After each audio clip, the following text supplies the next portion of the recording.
Vita Coco, the Star Nations, fully populated, every one of those stars. This is all in the language of the people of that mountain. That mountain is 19,000 feet high and 200 miles across, floated down with the people on it, the indigenous people on it, and became the north coast of Colombia. And it fit right into a cove there that had been prepared eternally. This is one of the things they started informing me about on that first visit. And while I'm out there, all kinds of information is coming to me about the ecological, so-called ecological damage that's being done by human beings. And I'm laying there looking up into the sky, and all of a sudden this information comes to me like that's the Mamos traveling interdimensionally, and these big flashes would come. I was told when I woke up the next morning to take this information to the Mamos. And so I went right to this woman who's the interpreter. We went out, she says, well, they're out, the main crew of them who was facilitating this gathering there, they were out in the woods, and they were having a meditation together, and they were looking for information about, what to do with this gathering we were having and getting guidance on that. So I stood there with them for a while, and they were just using their paporos and, putting the lime in there on the coca leaves and rubbing the paporos, turning them. That paporo, one of the great things they're doing with that, the women won't ever let them put these down. They sleep with these. And what that bottom of that gourd is Mother Earth, and the men have the responsibility of always caring for her. It'd be nice if we had something like that around here. So, they're always turning them in this particular way. So that's what they were doing, and turning them in the way that she's turning in. She's going like this. And so I'm standing there, and the interpreter's there, and finally they look over at us. I'd explained the whole trip to her, what I'd received. She starts explaining it to them, and they go, okay, that's exactly what we expected Sequoia to say. See, and what they were doing already on that first night, they were helping me see that we're telepathic. This isn't just for me, it's for everybody. That's exactly what they were doing there, kind of like the coyote trickster, working with you, but doing it in a really nice fashion. Then what they do the next morning, they take us out into this open plain out behind Nabusimaki, below the seat of all negativity. And there's several hundred of these people dressed in white. It was pretty imposing. And the 9 of us that was brought there to do this work, we had no idea what the work was or what we were even doing there yet.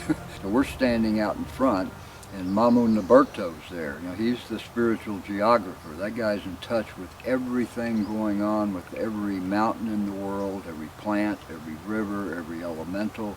He's in touch with all of that all the time. And he knows when places need help. And so his job is to disseminate that information to the ones who are helping with that.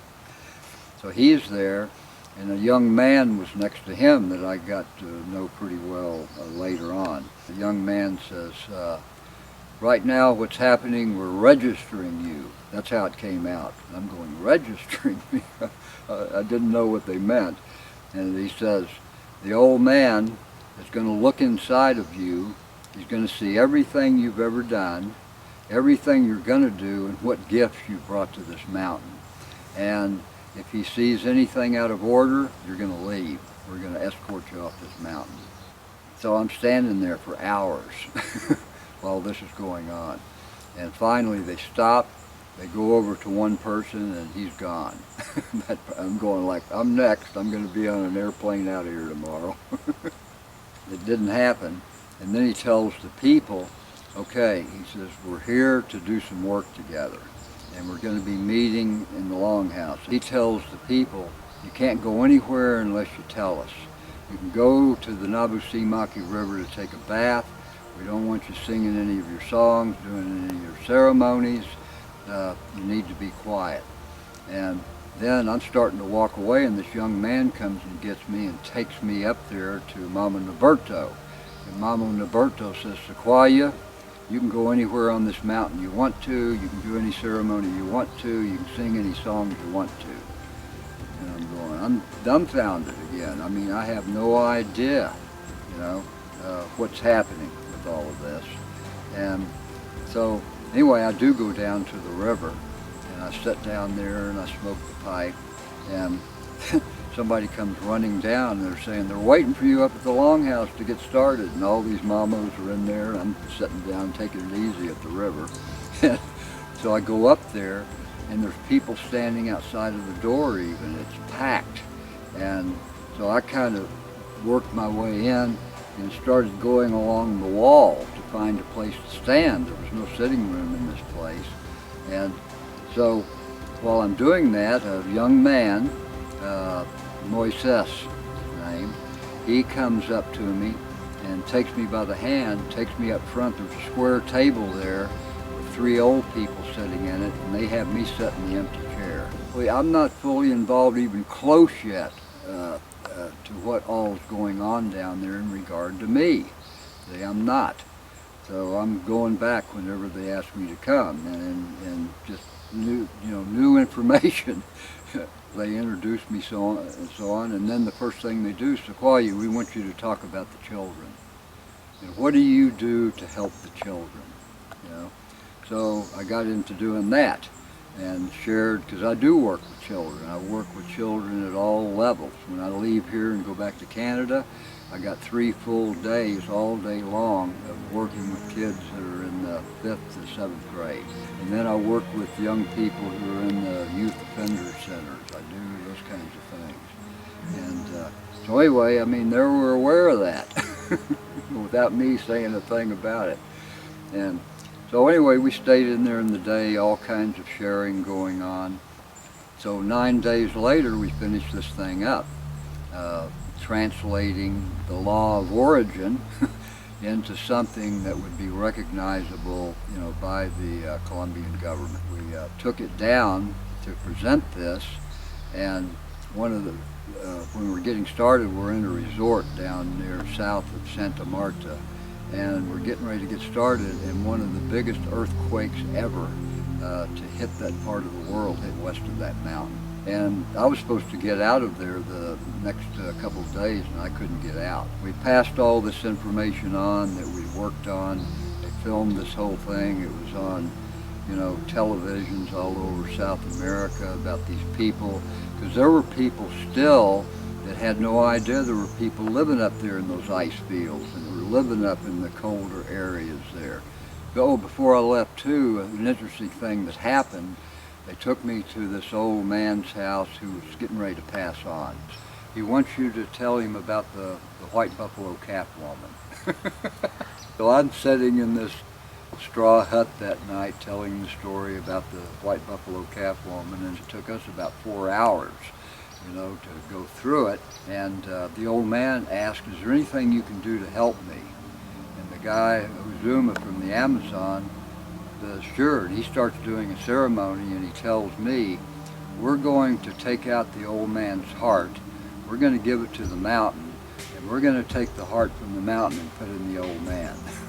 Yeah, so this was the ceremony that went on. I was never involved in anything like that before. I'm that little boy from that farm in Oklahoma, and I don't feel like I know nothing, especially now. Some of these experiences that I've had. He recovered, and he lived for some time after that. Energetically, he had more energy, and actually the next time I was down there, I was walking around with him. I do massage on people, to help him out. So I massaged his entire body, and I had about 12 mamos and the women also standing around there watching me work on him.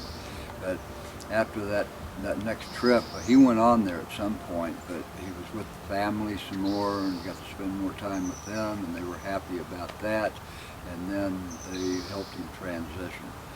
Now, I don't know anything about the burial situation there for those people.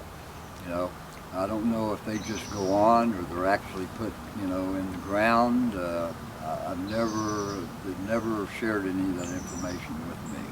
So I just have a feeling like, some of them will just go poof, and they're in the next dimension. And the majority of the people on that mountain, I want to make clear too, aren't like that. There's just certain ones, and they're the ones who, when their spirit is coming in, the people that are already there, they're aware that that one is going to be one of the ones that helps keep those teachings alive.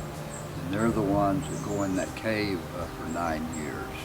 And the elders come before that child 24 hours a day for 9 years, sharing the information about the law of origin and about everything going on the earth. When they come out of that cave, they know everything. When James and I were there, there's a young man there, and he's talking along, and the translator's telling me what's going on. And I said, I'd like to explain something to you. He just looks at me, he says, you don't have to explain anything to me. I was in that cave for 18 years. I already know what you're going to tell me. I said, okay. They divine these situations. Like James and I think I said something about how we sat in this divining ceremony, facing to the east, just where the sun was going to come up over the top of that mountain. What they do, they put the question out toward the sun. The question goes out there, and then the sun comes through that question carrying an answer, and they sit there until it starts coming. And then you'll hear one of the people give a little piece of the answer. Another one will give a little piece over here, and then an hour might go by, and here's another little piece. And that was a long time we were there. And eventually, everyone would put their piece. It's like the spirit canoe I talk about, or working from the circle, where all of us have got perspectives, and they're all equal, and they're all necessary for our full awareness. So they practiced that there, and then when they got through, they said something to us like, see, this is what a real democracy is. Everybody, is involved. Everybody has an equal opportunity to speak and share. Thank you. That's for the 16 dimensions that we all live within.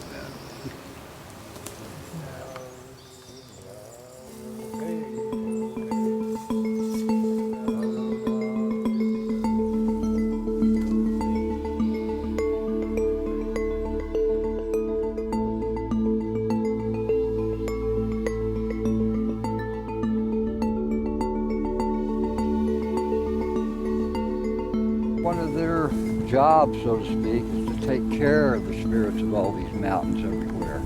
To take care of the spirits of the rivers and the spirits of the plants and our spirits. And they're always looking over us and helping us too. That's why they're praying for us 24 hours a day. They never stop.